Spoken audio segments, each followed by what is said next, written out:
Hello there, welcome to another night and in fact it's a midnight PCB repair, this one.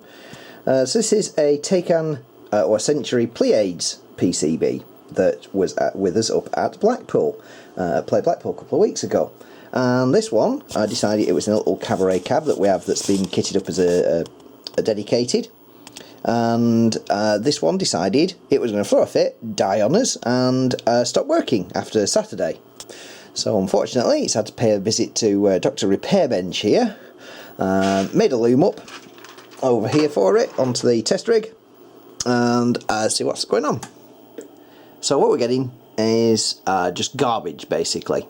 So I've already kind of like pushed ahead a little bit and had a bit of a poke around, and it looks like some of the lines aren't being driven quite properly out of the CPU and into the ROM addressing circuit. Oh, no. Now, that chip was getting rather hot then. The thing with this board is it's a two-stack board, and they put the CPU and the music section on the upper board, and then they put all the ROMs and the graphics side of it on the bottom board. So, I'm a little bit suspicious that the CPU isn't driving its lines high enough at the moment. So I'm just going to set up to do a little test with the scope, and then we'll be right back. One sec. Okay, so I've set myself up now with the scope, and one of the first things I'm going to show you. So sometimes the game does come sort of half out of reset like that, and then doesn't get any further.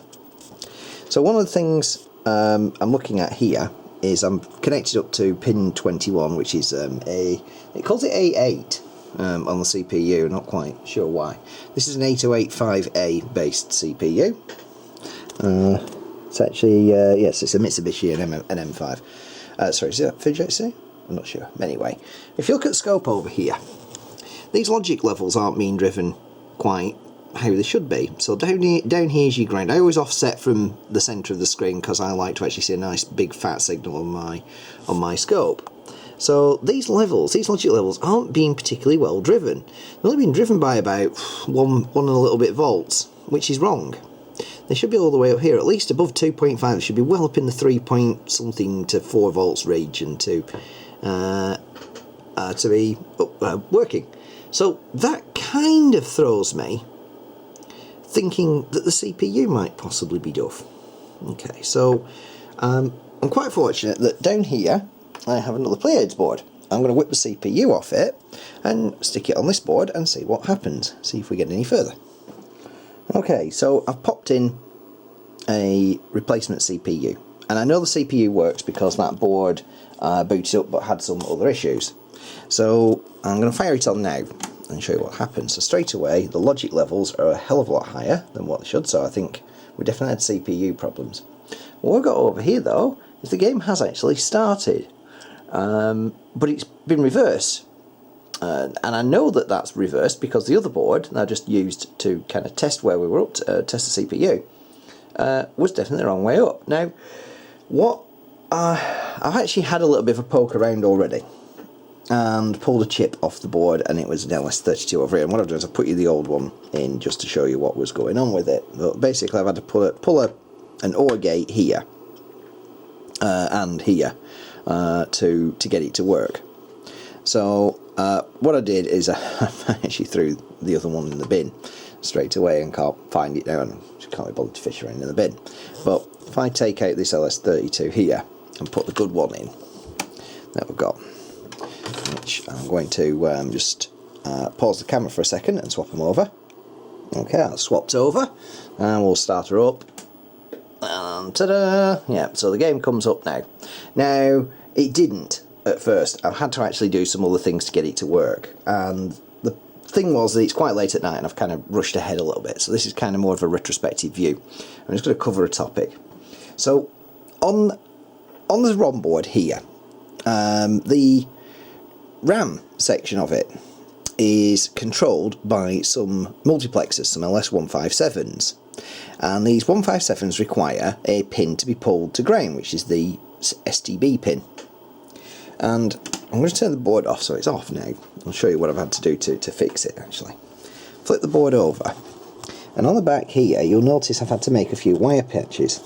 And for some reason, and this is the STB pin on the 157 on the back of it, so there's your pin 15 there, which is STB, and there's the ground point. And what I've had to do is put these little jumper wires here, because if you see underneath, it's kind of a cracked trace. I wonder if I can just move that very gently so you can see it. In fact, if I get the screwdriver, just push it very carefully, yeah, you'll see there's basically a broken track there. And it's interesting because when this was at Blackpool, a few people reported to me that some of the graphics weren't in the right place and were halfway down the screen or slightly inverted or whatever. So I think this thing's been developing a fault for a little while. Anyway, so I've patched up not one, not two, but four of them, all on the exact same type of chip, LS157s. I'm not sure whether this is a design flaw of the board or not, but without these connected, the select lines on the RAMs, so the chip selects and just basically the chip selects on the correct RAMs were not oscillating correctly. There was just, in fact, they were dead, which is what was so it was causing it to just basically be blank screen after replace the CPU. Anyway, so I just wanted to sort of show you that it's another board that's now living again quite nicely. Switch that on. There we go. It does actually have sound and track mode, as you can hear, and it all works. I'm just going to let that soak test and everything, and I shall hopefully return that back to its cabinet, ready to go up to NERG in a few weeks' time.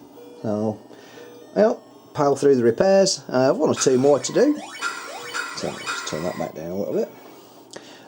So I'm going to leave the video there. I just wanted to show you that sometimes you can be sort of fooled by some of the symptoms on boards, and do check the CPU first if you're going to get into this, because that threw me for an hour or two.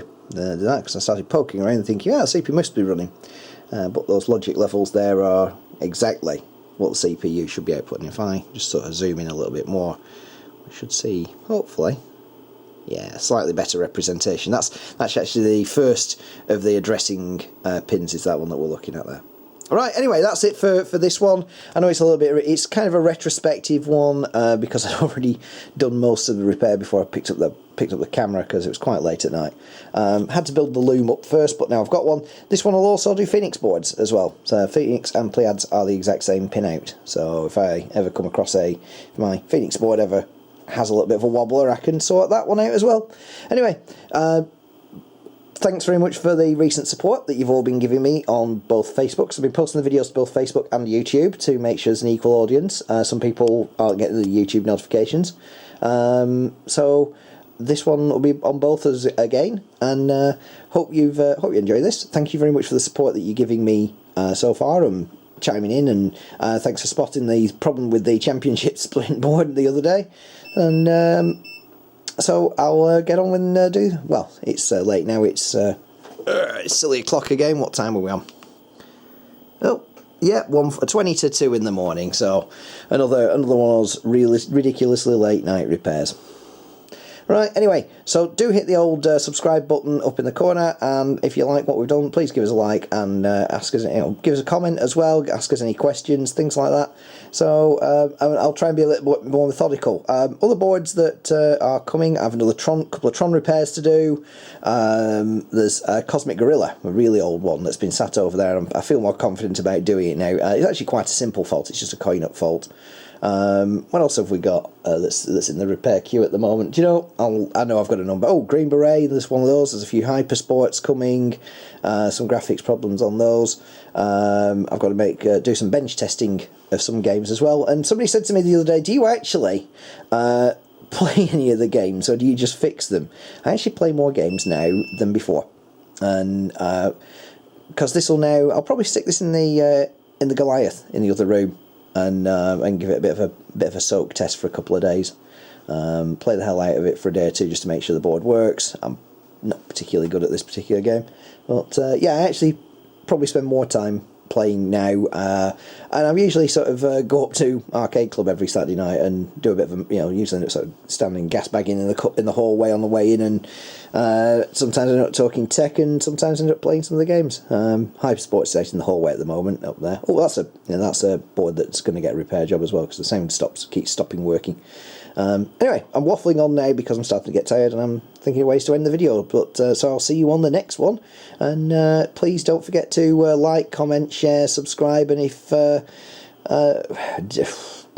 you've got any PCB problems of your own, drop us a comment below and I'll see if I can potentially help you out. Till the next one, see you later.